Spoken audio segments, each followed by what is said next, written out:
You're listening to That Home Loan Hub. I'm Zibuni Salimova, here to make home loans and property investing simple, smart and stress-free. Let's get you closer to your property dreams. I get asked a lot, why should you use a mortgage advisor when you can go directly to the bank and just get yourself an approval there? Now, listen up. This is the episode for those that always ask that question and wondering what's the value of a mortgage advisor. I've got George Love with me today from Harcourts, and he's got a story that I call it case in point, and he calls it his war story now. Hello, George. Hi, Zebrine. So absolutely, you know, we need these good war stories, and this is a classic one that I use all the time now with my buyers. This young person came to me. It was a first home for her and her daughter, and she was very confident with the bank that she was going to get the finance that she needed, even though I did highly recommend that she used a broker. But she was like, no, I've worked with the bank here for quite a while. I'm pretty sure I'm getting everything that they've asked for. So far it's been all good. And then literally right at the last minute, the day before the auction, the bank refused her. And she phoned me in tears. I'm out, can't do it. And I said, well, would you be open to talk to a mortgage broker? And she's like, yeah, but I don't think it'll do any good. I said, look, it's just a conversation.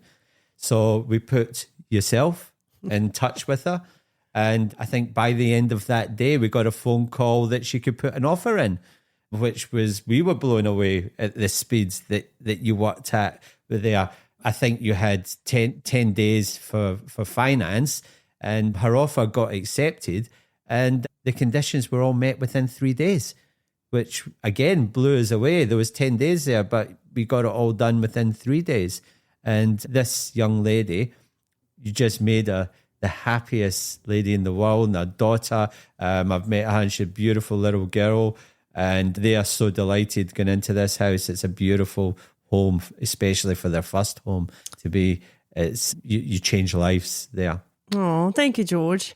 I mean, obviously this was not an episode to promote us, but I just really wanted to point it out because often people go to the banks, they get an approval, and it's awesome. And to be honest, 90% of the time it does work out for them, and it's easy option. You've got your main bank that knows all your history, you know, and you don't need to supply as many documents, because that's what I often hear from people online. You know, I didn't need to give them so many documents compared to if I go to a mortgage broker, you know, they want everything.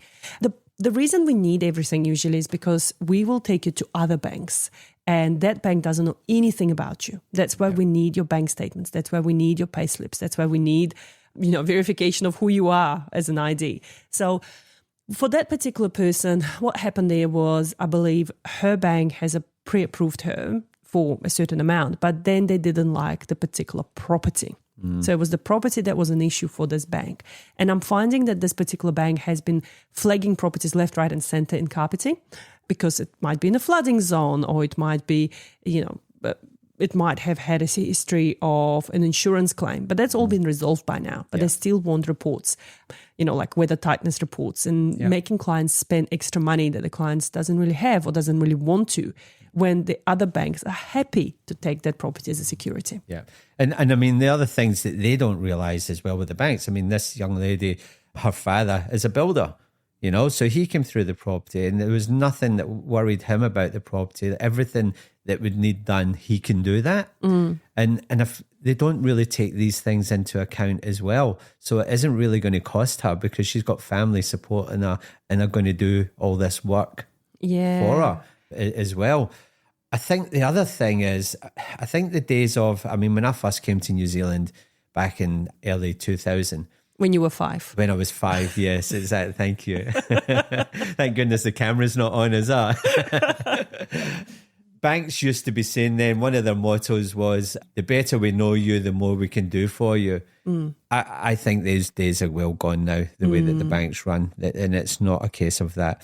I think it's more a case that mortgage brokers can do that. Yeah, we fight for them, right? We fight for our clients. Absolutely. We are their advocate. We are their therapists. We are the ones in their corner. And I think a lot of people don't realize that often your situation may seem simple. You know, you have a good job, you have a good deposit, you know, why the bank would say no to you. But as you said, that might be a case of, hey, this property may need some work, but you've got a family network that will do this. And if you don't convince the banker enough, the banker may not be fighting that case for you, because the banker doesn't care. At the end of the day, they come to work, they get paid salary, they go home. That's exactly it, Zebra. So I don't think there's no real input for them. It's just a tick of the job. And I say that with the utmost respect, because Megan used to work for the bank. That's how she knows so much about finance. She was a lender, and she used to be that person that would be there fighting to get a loan through at the last minute. These people needed it, but they're not all like that. Not the way you are as mortgage brokers, because most of them are on a salary, and that's it. They're finishing at 5 o'clock and they're going home.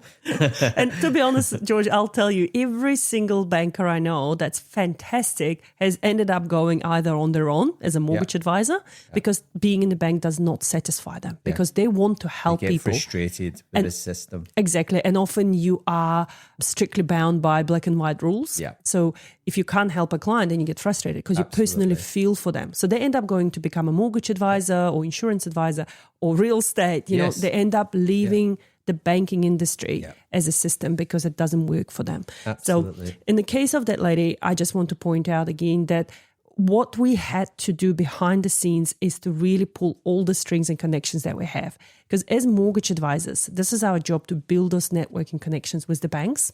So when the cases like this come across, when there is urgency, we can pull the right strings along, you know, and say, hey, look, can you do us a favor? Can you push this one up the queue? Can you look at this one urgently, because this one is now a live deal, it's under offer, you know, and we need to secure the finance. Otherwise, the person will lose the house. Yeah. No, you guys do an amazing job here, and we've experienced that firsthand several times now, you know. So, yeah, take my hat off to you.